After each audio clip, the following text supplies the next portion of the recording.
That night, Thank you. he didn't just give away money. He I gave away really his child's appreciate dinner, this. every dollar he had left, every excuse he would have to make. He chose a stranger over his own hunger and walked home wondering how to look his daughter in the eyes. He thought that was the punishment. He was wrong. Because the next morning, 4 luxury cars waited outside the old veteran's house, and the woman he helped returned with a truth he wasn't ready for. The Christmas lights near the bus stop flickered. Some worked, some didn't. Across the street, a small shop was playing a Christmas song. People laughed inside. The sound drifted out, then disappeared into the cold. Michael Carter sat on the metal bench. Most people called him Mike. He pulled his jacket tighter. He had walked most of the way home. He could have taken the bus. He chose not to. In his pocket were a few loose coins. He wasn't sure how much. He only knew it wasn't enough. Walking gave him time to think about the day, about the paper slid across the desk, about being told it was over. He wasn't ready to go inside the house yet, not ready to look his daughter in the eyes and pretend everything was fine.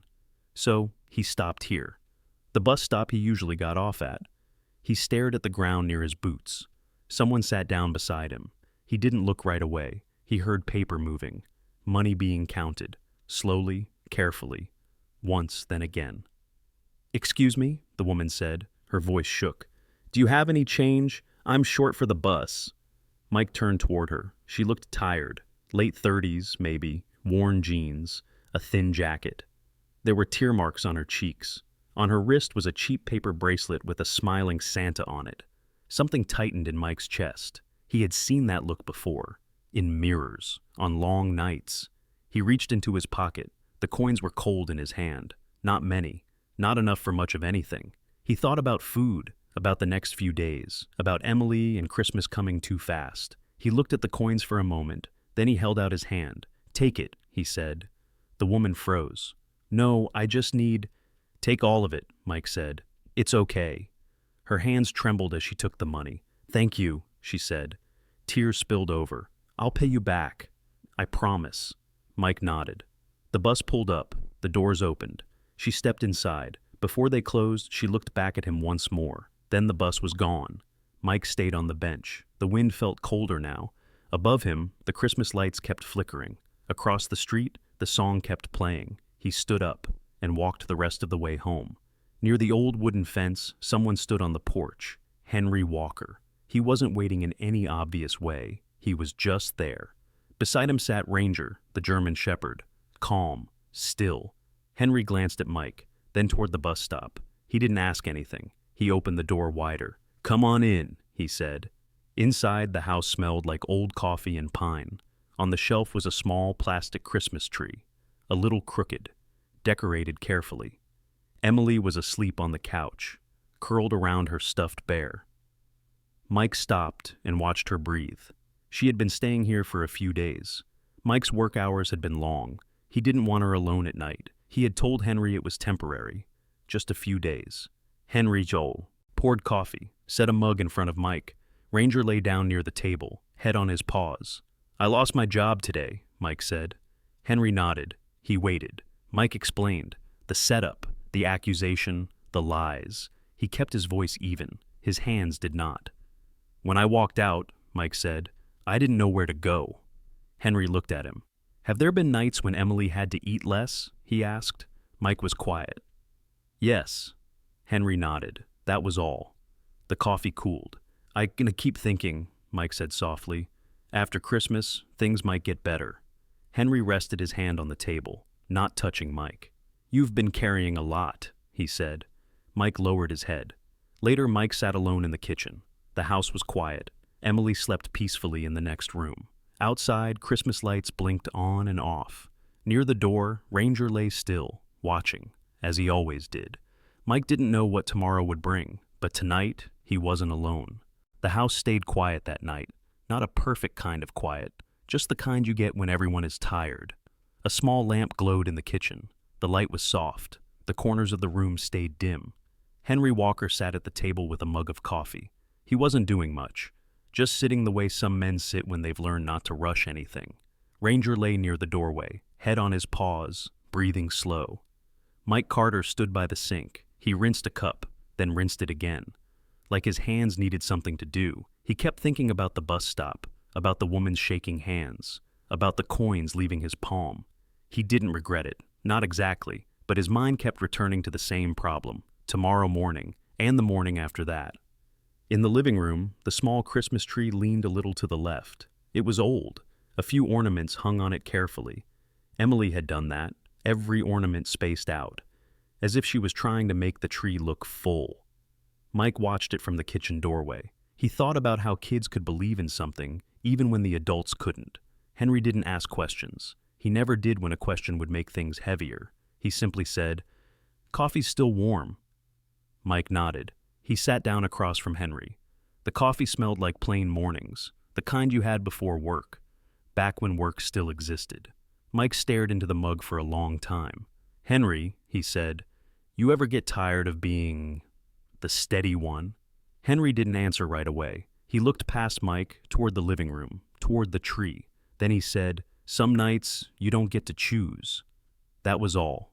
Mike swallowed. He wanted to say more. He didn't. He heard a small sound from the couch. Emily shifted in her sleep. Then she sat up, rubbing her eyes. "Daddy?" she whispered. Mike stood up fast. Too fast. Then he slowed down. He walked over and knelt beside her. "Hey, Em," he said softly. "I'm right here." Emily blinked at him. Her hair stuck up in the back. She looked around the room like she wasn't sure where she was. Then she remembered. Henry's house. The tree. Ranger by the door. "Is it Christmas yet?" she asked.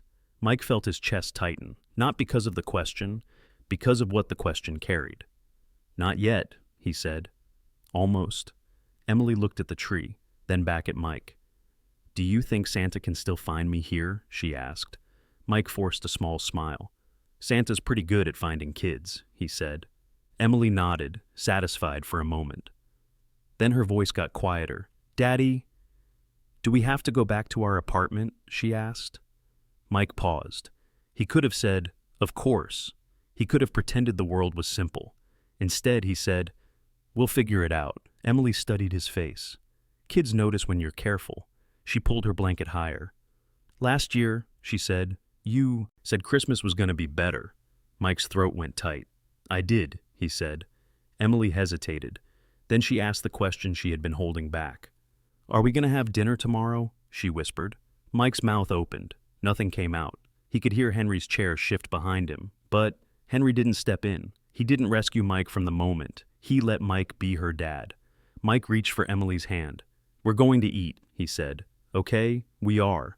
Emily nodded slowly, but she didn't look convinced. She looked tired, older than she should. Mike felt something sharp inside him, not anger, not even fear, guilt, the kind that sits in your ribs. Emily's eyes drifted toward the kitchen. "Is Mr. Henry mad at me?" she asked. Mike shook his head. "No, sweetheart. Never."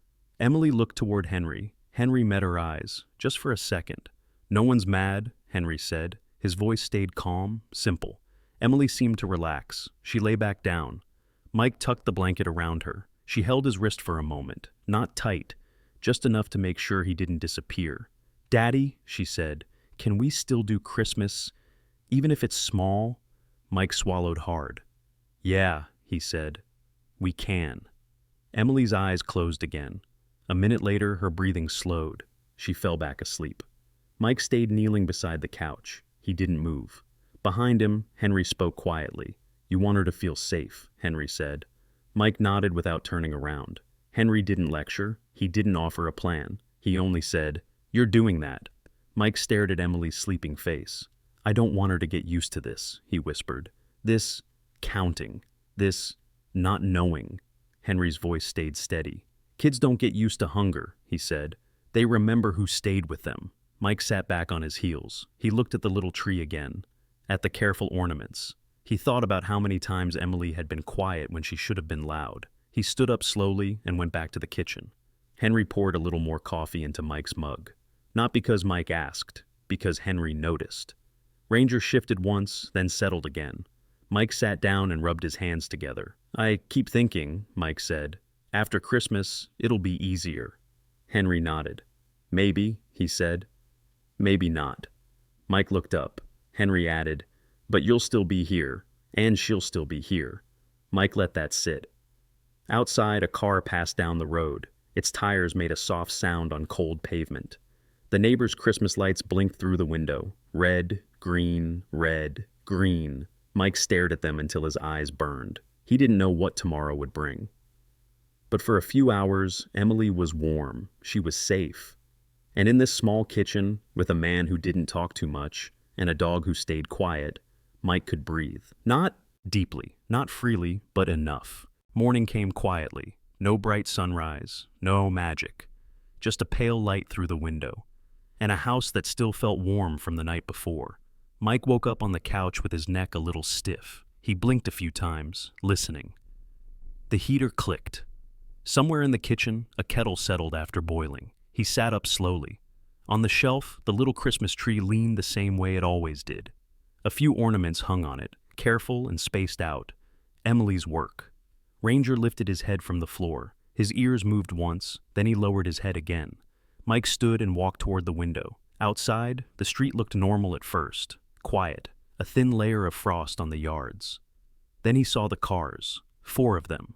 Not trucks, not beat-up sedans. They were dark, clean, glossy, the kind of cars that didn't belong on this street. They were parked along the curb in front of Henry's place.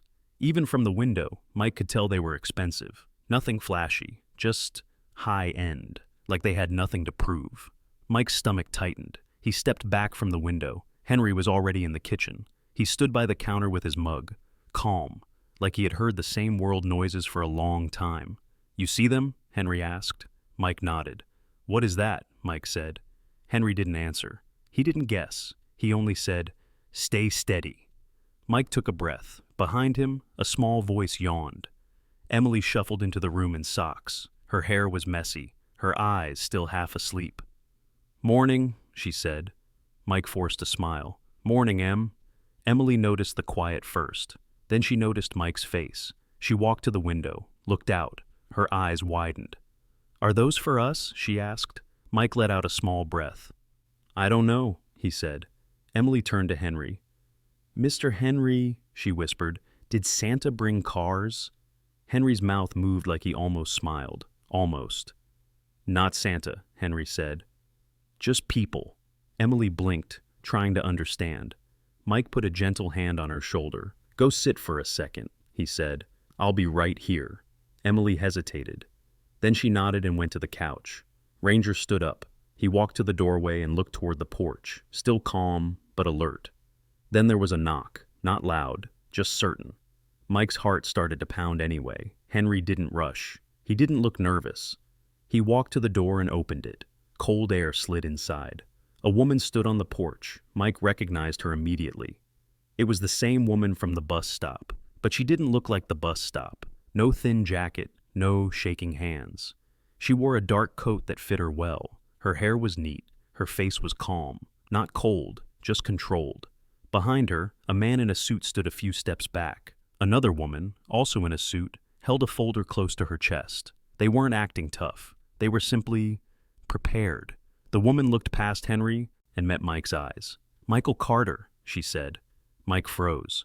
He hadn't told her his full name. Not last night, not at the bus stop. He took one step forward without thinking. "How do you know my name?" he asked. She didn't answer that right away. "I'm Laura Bennett," she said. Her voice was steady, professional, but not sharp. Mike swallowed. He glanced at the cars again. 4 dark cars, quiet engines, clean windows. Emily's small voice came from the couch. "Daddy," she called. Not scared, just confused. Mike turned his head a little. "I'm okay," he said gently. "Stay right there." He looked back at Laura. "What is this?" Mike asked. "What's going on?" Laura's eyes flicked toward the living room. She saw Emily. She softened by a fraction. Then she looked back at Mike. "I came to keep a promise," she said. Mike stared at her. Laura continued. "You helped me last night. You didn't have to." "It was just change," Mike said. "A few coins." Laura shook her head once. "It was everything you had," she said, "and you still gave it away." Mike didn't know what to say. Henry stood beside him, quiet, not stepping in, not stepping away. Ranger stayed at the doorway watching. Laura took a slow breath. "I need to talk to you," she said, privately. Mike's pulse thudded in his ears. He glanced toward Emily again. Emily was sitting very still now, her bear in her lap, her eyes fixed on the doorway. Mike lowered his voice. "My daughter is here," he said. Laura nodded. "I see that," she said, "and I'm not here to scare her." She turned slightly, speaking to the woman with the folder. "Give me a minute," Laura said. The woman nodded and stepped back. Laura looked at Henry. "Mr. Walker," she said politely, "thank you for opening the door." Henry gave a small nod. Laura turned back to Mike. "Can we talk in the kitchen?" she asked. Mike didn't move for a second. He didn't trust this. He didn't understand it. But he also knew one thing: running wouldn't help. He exhaled. "Okay," he said. Mike walked toward the kitchen. Laura followed. Henry didn't follow them in. He stayed where he was, within sight of Emily. Ranger lay down again near the doorway, like he had decided this was still his house. In the kitchen, Mike stood near the table. Laura didn't sit right away. She looked around once, at the plain cabinets, the small, worn Christmas tree in the corner of the living room, the quiet life. Then she met Mike's eyes. "I'm sorry for how this looks," she said. Mike gave a short laugh that wasn't a laugh. "How it looks," he said. "It looks like I'm in trouble." Laura's voice stayed calm. "You're not in trouble," she said. "You're not in danger." Mike watched her face. He wanted to believe her. He didn't. Not yet. Laura held his gaze. "I'm here because you did something most people don't do anymore," she said. Mike's hands curled into fists at his sides. "What do you want from me?" he asked. Laura paused. Then she said the simplest truth. "I want to talk," she said, "and I want you to let me finish before you decide anything." Mike swallowed. He nodded once. Laura took a breath, and the kitchen went quiet.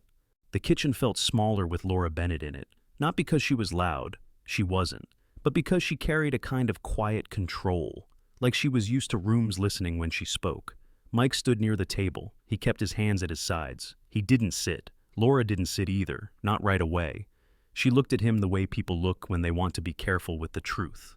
"I'm going to say a few things," Laura said, "and I need you to let me finish." Mike nodded once. Laura took a breath. Last night," she said, "I wasn't pretending." Mike's eyes narrowed. "I was robbed," she continued. "My car was taken. My phone, my wallet, everything." She said it plainly. No drama, no shaking voice. "Someone left me downtown," she said, "like I didn't matter." Mike felt his jaw tighten. Laura kept going. "I didn't ask you for help because I wanted charity," she said. "I asked because I had no other option." Mike swallowed. "And you gave it," Laura said. "You didn't hesitate long." Mike looked down. He remembered the coins, the cold metal in his palm. "It wasn't much," he said. Laura shook her head. "It was everything," she said again. "Not the amount, the meaning." Mike stared at her. "How did you know my name?" he asked. Laura didn't flinch. "I looked you up," she said, "as soon as I was safe." Mike's stomach dropped. Laura held her hands up slightly. Not defensive, just honest. "I know how that sounds," she said, "but I needed to understand who you were." Mike's voice got tight. "You had my address," he said. "I didn't last night," Laura said. "Not until this morning." Mike didn't answer. Laura spoke softer. "I found your name because you said it once," she said. "When you told me to take the money. You said, 'Please, just take it.' And when I thanked you, you said, 'It's okay. I'm Mike.'" Mike blinked.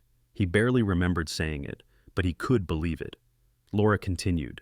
"This morning," she said, "I did what I always do when something feels wrong." Mike waited. "I checked the damage," Laura said. "My accounts, my cards, my business." Mike's shoulders stayed tense. Laura's eyes stayed steady. "I own a marketing firm," she said. "Laura Bennett Group." She didn't brag. She said it like a fact. "Last night," she said, "was not an accident." Mike felt a chill. Laura leaned a fraction closer. "Someone wanted me vulnerable," she said. "Someone close." Mike didn't speak.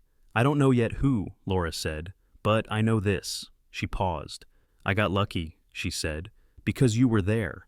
Mike let out a slow breath. He didn't like the word lucky, not in his life. Laura looked down for a moment, then back up. "I'm not here to make a scene," she said. "I'm here because you did something rare." Mike's hands tightened into fists. "What do you want from me?" he asked. Laura didn't answer quickly. She glanced toward the doorway, toward the living room. "You have a daughter," she said. Mike's throat tightened. Laura's voice softened. "I saw her," she said, "and I can tell you're trying." Mike's eyes stung. He didn't look away. Laura kept her tone careful. "I also know you lost your job yesterday," she said. Mike went still. He stared at her. "How do you know that?" he asked. Laura's answer was simple. "I checked," she said. Mike's mouth opened, then closed. He felt exposed, like his life was a folder someone could open. Laura watched him, then said, "I'm sorry." That surprised him. "I didn't come to judge you," she said. "I came because I need someone I can trust." Mike gave a small, bitter laugh. "You don't even know me," he said. Laura nodded. "I know what you did," she said, "when it cost you something." Mike's eyes flicked down. Laura continued, "I also know your termination wasn't clean," she said. Mike's heart thudded hard. "That's not possible," he said. "You don't know those people." Laura's voice stayed steady. "I don't need to know them," she said. "I only needed to know this." She reached into her coat pocket and pulled out a folded paper. She didn't wave it. She didn't make it dramatic. She just placed it on the table between them. "A public report," she said. "Company notice and a short conversation with someone who used to work there." Mike stared at the paper, but he didn't touch it. Laura spoke again. "You were set up," she said. "I don't know the full story yet." Mike's chest rose and fell. He felt anger, and relief, and fear, all at once. Laura let the silence sit. Then she said, "I'm offering you a job." Mike looked up fast. Laura held his gaze. "A real job," she said. "Full-time, with benefits." Mike's hands started to shake. He hated that they did. Laura didn't push. "I'm not doing this out of pity," she said. "I'm doing it because I need you." Mike swallowed hard. "For what?" he asked. Laura's answer was quiet. "To help me figure out who did this," she said, "and to help me make sure it doesn't happen again." Mike stared at her. He had worked factory floors, warehouse shifts, long hours for small pay. He wasn't an investigator. He wasn't corporate. Laura seemed to read his face. "You're not being hired because you have the perfect resume," she said. "You're being hired because you have integrity." Mike looked away. In the living room, Emily laughed softly at something Henry said. Just a small sound. Normal, safe.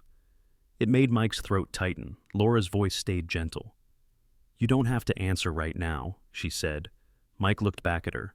"How do I know this isn't another trap?" he asked. Laura nodded slowly.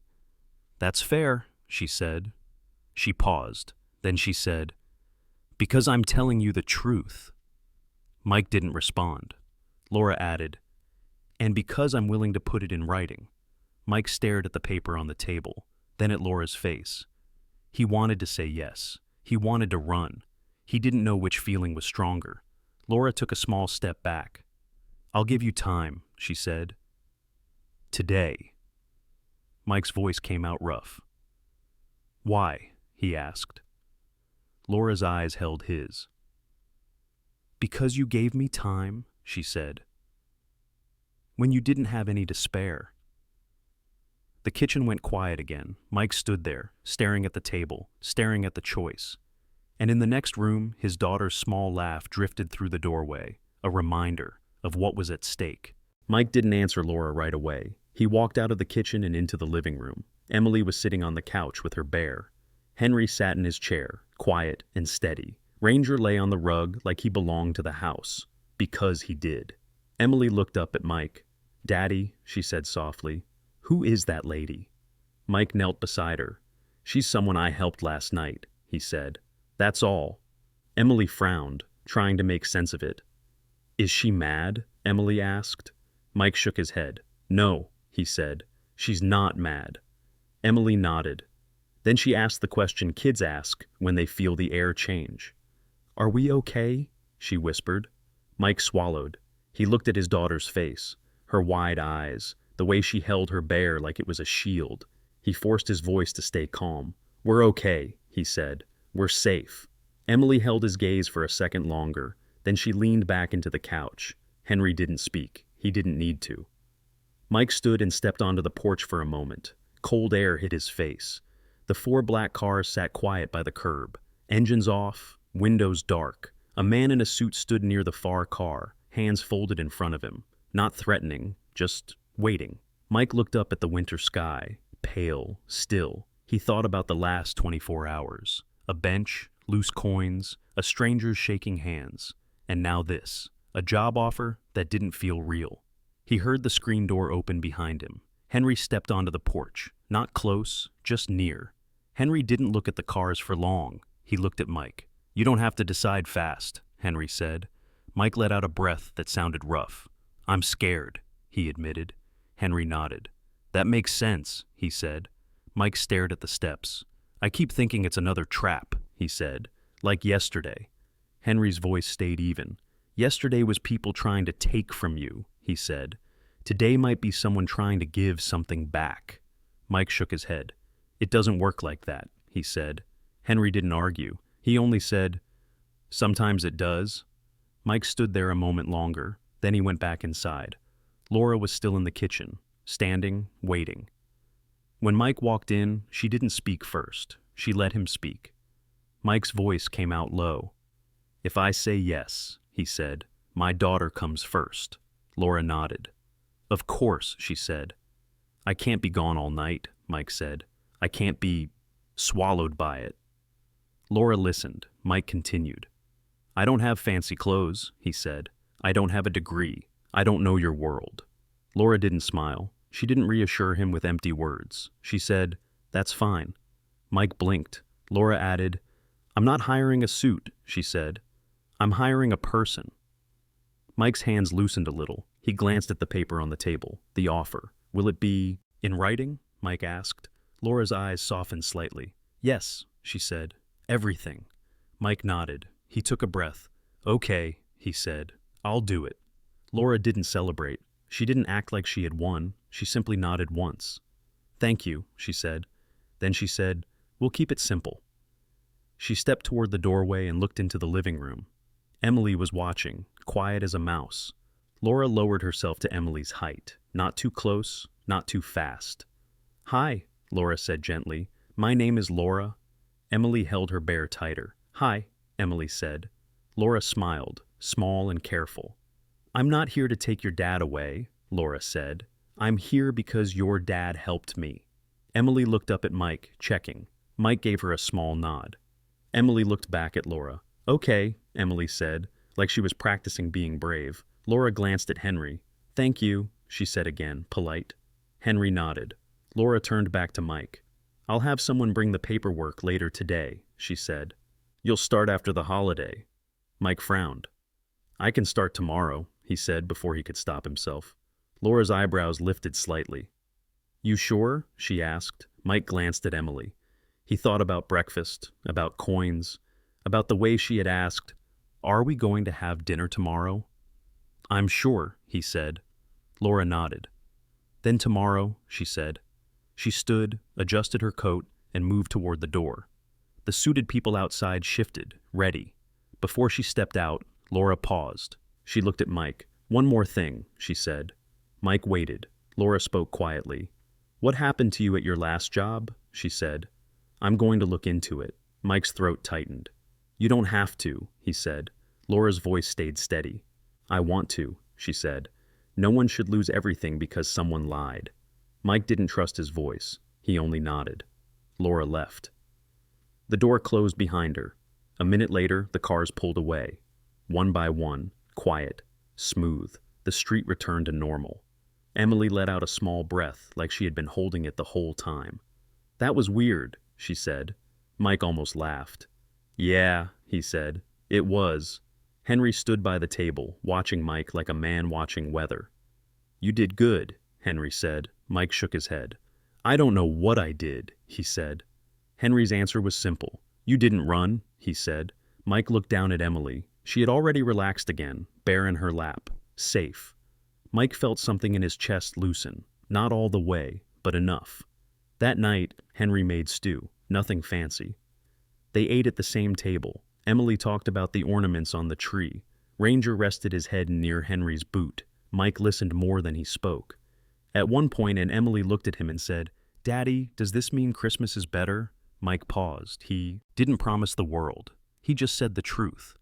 "It means we have a chance," he said. Emily smiled, and for the first time in a while, Mike believed himself. The next morning came early, not rushed, just early. Mike woke before the alarm. For a moment, he forgot where he was. Then he remembered. The bench, the woman, the offer. He sat up slowly and listened. The house was quiet. Emily was still asleep. Henry's radio hummed low in the kitchen. Ranger lifted his head when Mike stepped into the hall, then set it back down. Henry was already dressed. Coffee on. Toast on a plate. "You're up," Henry said. Mike nodded. "Didn't sleep much," he admitted. Henry handed him a mug. "That's normal," he said. Mike took a sip. Hot. Steady. "I don't even know what I'm walking into," Mike said. Henry didn't look up. "You don't need to," he said. "Just walk in honest." Mike smiled, thin but real. Emily padded in, hair messy, bear dragging behind her. "Morning," she said. "Morning, kiddo," Mike said. She climbed into her chair. "Are you going to the new job today?" she asked. "Yes," Mike said. Emily thought about that. "Okay," she said. "Don't forget your lunch," Mike blinked. Henry slid a paper bag across the counter. "I didn't," Henry said. Mike looked down at the bag. Simple. Sandwich, apple. "Thank you," Mike said. Henry shrugged. "You'll pay me back someday," he said. Mike almost laughed. The building downtown looked different from the sidewalk. Glass, clean lines, quiet confidence. Mike stood outside for a second before going in. He adjusted his jacket. Nothing fancy, clean enough. Inside, everything echoed just a little. Laura met him in the lobby. "You made it," she said. "I said I would," Mike replied. She nodded and handed him a badge. "No tour," she said. "Not yet." She led him to a small office. Desk, chair, computer. On the desk sat a folder. "Start here," Laura said. Mike sat. She didn't hover. She didn't explain everything. She only said, "If anything doesn't make sense, ask." Then she left. Mike opened the folder. Numbers, receipts, dates. At first, it was overwhelming. Then something settled in him. Patterns. He didn't know spreadsheets like a professional, but he knew when something felt off. A charge that didn't match. A vendor name that repeated too often. Amounts just under the limit that would trigger questions. Mike leaned back and stared at the ceiling. "Okay," he murmured. "I see you." Hours passed without him noticing. Laura checked in once, quietly. "How's it going?" she asked. Mike turned the screen slightly. "These 3 entries," he said. "They don't line up." Laura leaned closer. Her jaw tightened. "Keep going," she said. By mid-afternoon, Mike's head hurt, but his gut felt sure. Someone had been careful, too careful. Mike typed notes, circled dates, connected dots. When he finally stood, the office felt smaller. Laura came back as the day wound down. "Anything solid?" she asked. Mike didn't exaggerate. "I'm not ready to name anyone," he said. "But this wasn't random." Laura nodded. "That's enough for day 1, she said. She walked him out. "You did good," she added. "Rest tonight." Mike stepped outside. The cold air cleared his head. At home, Emily ran to him. "Did it go good?" she asked. Mike knelt. "It went honest," he said. She smiled like that was enough. Dinner was quiet. Stew again, warm, familiar. Henry listened as Mike talked. Not every detail, just enough. "Someone tried to hide something," Mike said. Henry nodded. "People usually do," he replied. That night, Mike sat on the porch. Henry joined him. "You don't have to fix everything," Henry said. Mike looked out at the street. "I know," he said, "but I can't unsee it." Henry's voice stayed calm. "Just don't carry it alone." Mike nodded. He wasn't alone. Not tonight. He watched the Christmas lights across the street blink on. Soft. Steady. For the first time in weeks, Mike felt tired in a good way. Mike didn't sleep much that week. Not because the house wasn't quiet. It was. Not because Emily wasn't safe. She was. He just couldn't shut his mind off. Every night, he saw the same things. Numbers that didn't match. Dates that lined up too clean. Little gaps where money could disappear. And behind all of it, a question. Who would do that to Laura? And why? On the 3rd day, Laura called Mike into her office. Her office wasn't huge, just neat. A plant by the window, a framed photo on the shelf, a clean desk with no clutter. Mike stood near the door until she motioned him in. "Sit," she said. He sat. Laura slid a folder across the desk. "I need your eyes on this," she said. Mike opened it. Vendor names, Invoices, approvals. He read slowly, then he looked up. "This one," he said, pointing. "It's the same pattern." Laura nodded. "It's not just last night," she said quietly. "It's been going on." Mike felt his stomach turn. He wasn't surprised, but it still hit hard. Laura leaned back. "I have a suspect," she said, "but I don't want to guess. I want proof." Mike nodded. He understood that. He understood what it felt like to be blamed without proof. Laura's voice stayed calm. "There's one problem," she said. Mike waited. "The person who controls most of these approvals," she said, "is someone people trust." Mike felt the weight of that. "In your world," Mike said, "that means they can hurt you the most." Laura's mouth moved, almost a smile, almost.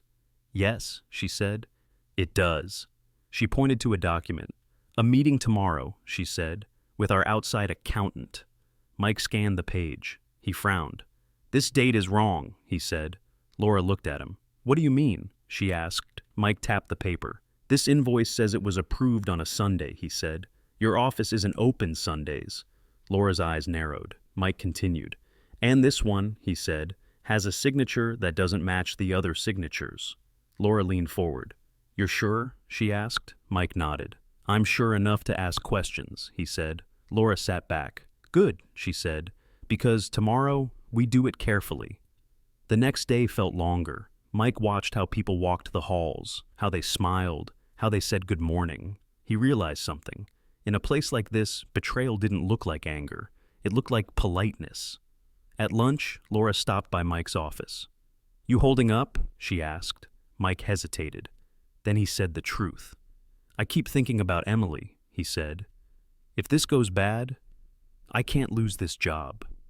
Laura nodded slowly. "I understand," she said. Mike looked at her. "I also don't want to be the guy who points a finger," he said, "and ruins someone's life." Laura's voice softened. "That's why I picked you," she said.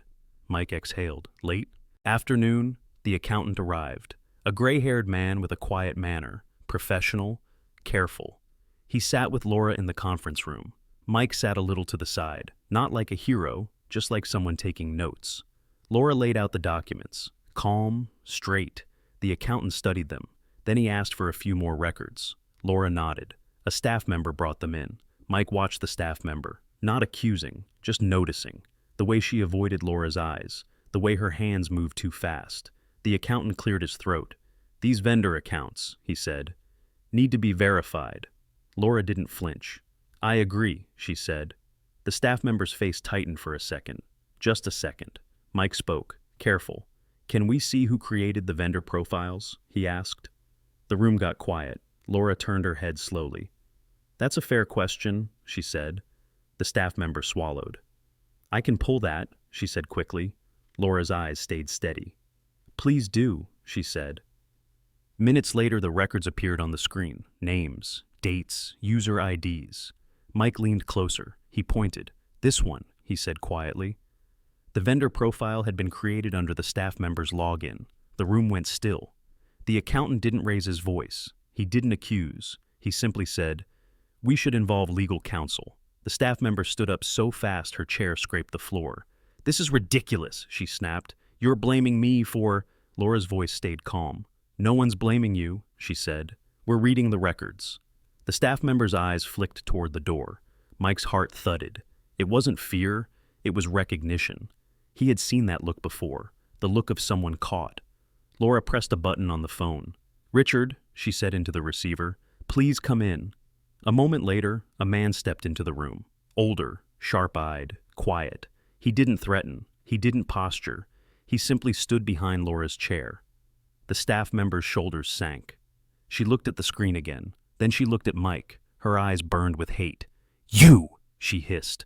"You don't even belong here." Mike stayed still. He didn't argue. He didn't need to. Laura's voice stayed low. "This meeting is over," she said. "Please wait outside." The staff member hesitated. Then she stormed out. The door closed. Mike let out a breath he didn't know he'd been holding. Laura looked at him. "You did that right," she said. Mike swallowed. "I didn't do anything," he said. "I just asked." Laura nodded. "That's what I needed," she said. That evening, Mike went back to Henry's house. Emily was at the table coloring. Ranger lay beside her chair like a quiet guard. Henry looked up when Mike came in. "You're late," Henry said. Mike set his keys down. "Long day," he replied. Henry nodded once. He didn't pry. After dinner, Mike stepped onto the porch with Henry again. Cold air, quiet street. Mike stared out at the dark. "I don't like this," Mike admitted. "I don't like being in the middle of it." Henry leaned against the railing. "You don't have to like it," he said. "You just have to stay honest." Mike nodded. He thought of the staff member's face, the hatred, the blame. He thought of his old job, the papers, the lies. And he realized something. This time he wasn't alone. He wasn't trapped in a room with no voice. He had someone listening. He had someone backing him. Henry spoke again, quiet. "Trusting people can hurt," Henry said, "but not trusting anyone does its own kind of damage." Mike stared at the porch floor. Then he looked up. "I'm staying," he said. Henry nodded. "Good," he said. "Then come inside." Mike followed him in. Emily looked up from her coloring. "Daddy," she said, "did you have a good day?" Mike paused. Then he smiled. "I had a real day," he said. Emily grinned. "Good," she said. "Because I saved you the best crayon." Mike laughed. A small sound, but real.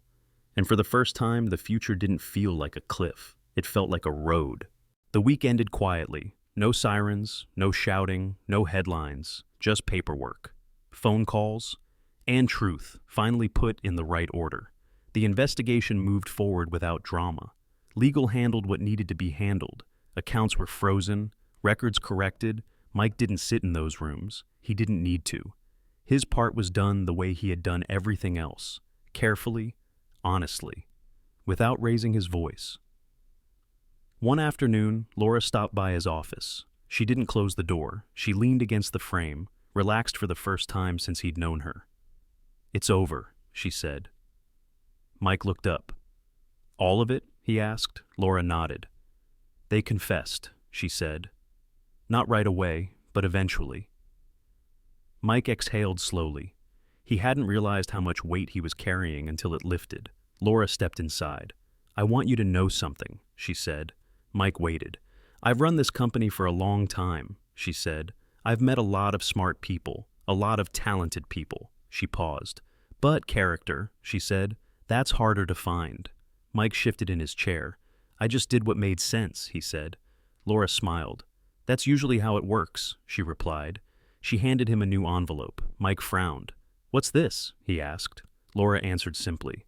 "A permanent position," she said. "Same hours we talked about. Room to grow, no pressure." Mike didn't open it right away. "Thank you," he said instead. Laura nodded. Then she added, quieter, "And Mike, thank you for giving me that money."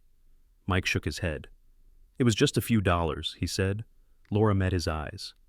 "No," she said gently. "It was trust." That night, the house felt warmer.